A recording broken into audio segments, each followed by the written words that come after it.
เข้าสู่รายงานนี้กับรายงานของชิโก้ตอนนี้ขอต้อนรับวงเซลส์เพียงวันนี้เฮายังมีกันเพียงวันนี้เฮายังผูกพันแม้นต้องพบผ่านสิ่งใดบอกเคยจะหวั่นใจเพียงวันนี้เฮายังมีกันและกันยิ้มที่สดใสจากตาคู่นั้นอ้อมกอดที่อบอุ่นที่มีแต่กลิ่นอา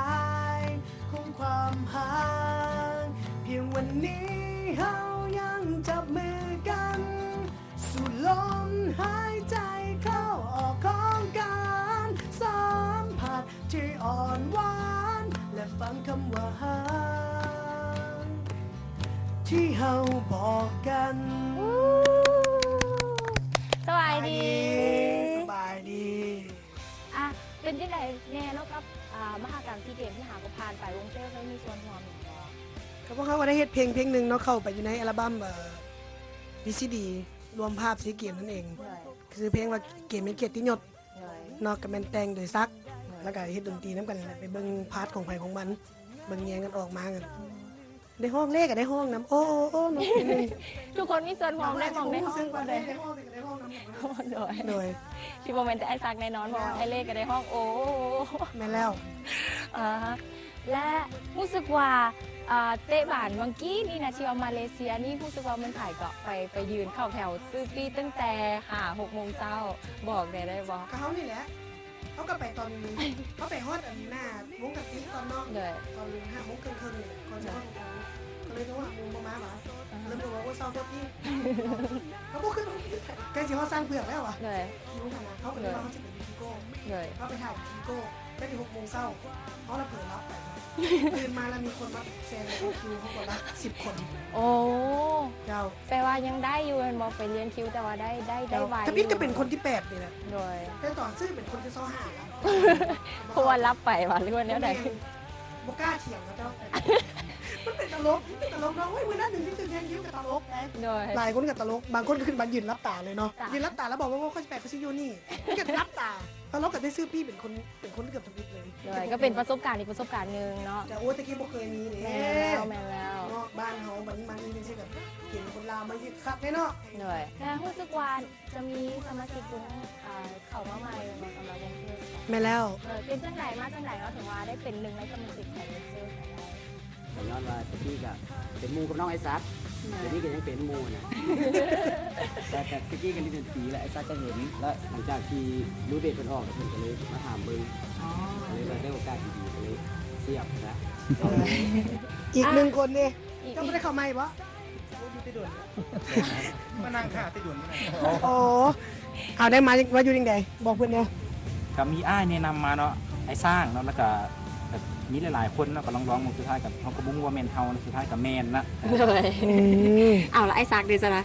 ถ้าอยู่โดนแล้วอัลบั้มนี้ก็เป็นอัลบั้มที่3แล้วและก็ได้ปล่อยเพลงใหม่ล่าสุดออกมานั่นคือเพลงเพียงนี้เป็นเท่าไหร่ก็ผลตอบรับสำหรับเพลงนี้เนาะสำหรับเพลงนี้นะกับมีแฟนเพลงกลุ่มเก่าๆกับพวกเราเนาะกับขอกันมาหลายแล้วก็แฟนเพลงคนใหม่ก็ยังได้ฟังนอกจากจะมี MV ที่ก็หาก็ปล่อยแบบเป็น full option ไปถ้าพี่น้องเฮ็ดเป็นแบบเป็นเดโมเป็นลิปซิ่งก่อนแล้วก็จึง2 อาทิตย์แล้วจึงมาปล่อยแบบเต็มรูปแบบสำหรับเพลงนี้เป็นเพลงที่ปล่อยมาให้อันนี้สร้างความมวลซื่นตื่นอีกเพลงนึงปีนี้มันก็ใกล้สิปีใหม่ปีอย่างแล้วเพราะว่าปีนี้ก็สิได้มีเพลงใบเพลงลาวเพิ่มอีกเพลงนึงก็บ่ได้หวังอย่างไรครับอันดับเพลงอย่างแต่ว่า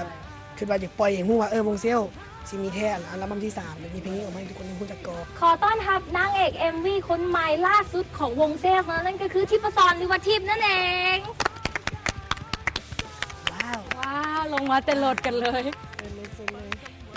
นางสบายดีเลยเนาะสบายดีเดี๋ยวไปถามในว่าตอนทำอีทนาจีฮู้ว่าต้องไปเรียน MV ให้เซลฮู้ว่าต้องไปเป็นคนไฟบ่ฮู้เลยแบบว่าเฮาตกลงตอนที่จะเห็นบทแต่พอว่ามาเห็นบทก็ตกใจขึ้นอย่างไรซินเดอเรลล่าเหมือนกันอย่างว่าไอ้ซักได้ไอเดียมาจากสายน้องในการคิดหาพล็อตเรื่องของ MV ของเพลงนี้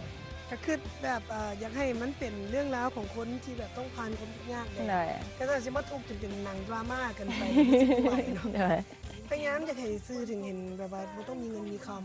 ำความสุขของกันความหักคนที่หักกันอยู่น้ำกันสองคน เลย ความจริงใจความซื่อสัตย์ต่างๆที่ให้เรามีความสุข เลย นี่ก็คือคอนเซ็ปต์ของเพลงอยู่แล้วเนาะ เลย ดังนั้นก็เลยเลือกเอาแบบคนอยู่นำกันอยู่นำบ้านมหาเศรษฐีนะ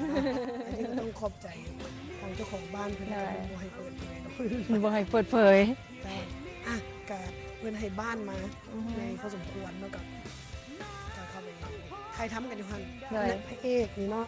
กับนางเอกเนี่ยเขาก็เป็นแฟนกันอันนี้ก็เป็นคนขับรถอันนี้ก็เป็นคนอยู่บ้านคนบ้านเลยในบ้านจะก็ขี่กลมเหงต่างๆสุดท้ายก็ต้องได้หนีออกมาเพราะฉะนั้นเริ่มขายที่ปิ้งกล้วยขายไปขายมาจนแล้วอยู่ในทอนเงินจนเป็นสุดในอนาคตกันมีครอบครัวที่สุขสมในการซื้อบ้านสุดท้ายแล้วรถทีมคันที่หนีมันต้องกลับ ยังอยู่คือเก่า ก็ว่าจะเห็นความหักตั้งแต่ตอนเริ่มต้นจนฮอดตอนจบกันมีอยู่แล้วเขาจะก็ยังฉากกันต่อ เลย นอกจากวงเขาเอง โดย ขายหน้าตาวงตัวเองแล้วเนาะมีทิปนี่นะแล้วก็มีไอดอลทั้ง5คนเลยแล้วก็มีนาลินแต่ละว โด ง ย มีโดน่าโมเดิร์นแดนซ์เนาะ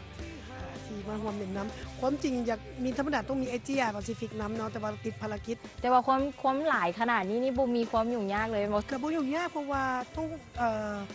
เพราะว่าแต่ละคนก็จะตั้งใจหลายเนาะแล้วก็แต่ละศาสตร์มันกันน้อยๆโดยเฉพาะตัว